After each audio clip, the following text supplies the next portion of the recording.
SEMICON India 2025 సదస్సులో ఈ ఆవిష్కరణ జరిగింది. సెమీకండక్టర్ల రంగంలో స్వయం సమృద్ధి సాధించే లక్ష్యంతో 2021లోనే భారత్ సెమీకండక్టర్ మిషన్ను ప్రారంభించింది. కేవలం 3.5 ఏళ్లలోనే ఇస్రో తొలి చిప్ను విక్రమ్ 32ను అందుబాటులోకి తీసుకువచ్చింది. విక్రమ్ 32 అనేది కంప్యూటర్ చిప్. అంతరిక్షంలో ఎదురయ్యే అత్యంత కఠిన పరిస్థితులు, వాతావరణాన్ని సైతం ఎదుర్కొనేలా దీన్ని తయారు చేశారు. ఇది 55 డిగ్రీల నుంచి +125 డిగ్రీల ఉష్ణోగ్రతను సైతం తట్టుకోగలదు.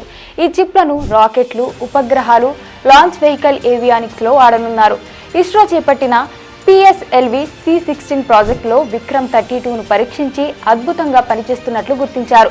భారత్లో కొత్తగా 5 సెమీకండక్టర్ యూనిట్ల నిర్మాణం జరుగుతుందని అశ్విని వైష్ణవ్ చెప్పారు.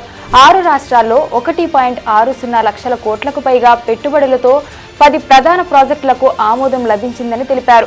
ప్రపంచ సెమీకండక్టర్ రంగంలో భారత్ ఓ వెలుగు వెలగనుందని తెలిపారు.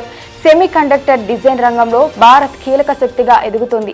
ప్రపంచ ప్రసిద్ధి చెందిన క్వాల్కమ్, ఇంటెల్, ఎన్విడియా, బ్రాడ్.కామ్, మీడియాటెక్ సంస్థలు బెంగళూరు, హైదరాబాద్, నోయిడాల్లో పెద్ద పరిశోధన, అభివృద్ధి, డిజైన్ కేంద్రాలను ఏర్పాటు చేస్తున్నాయని కేంద్ర మంత్రి తెలిపారు.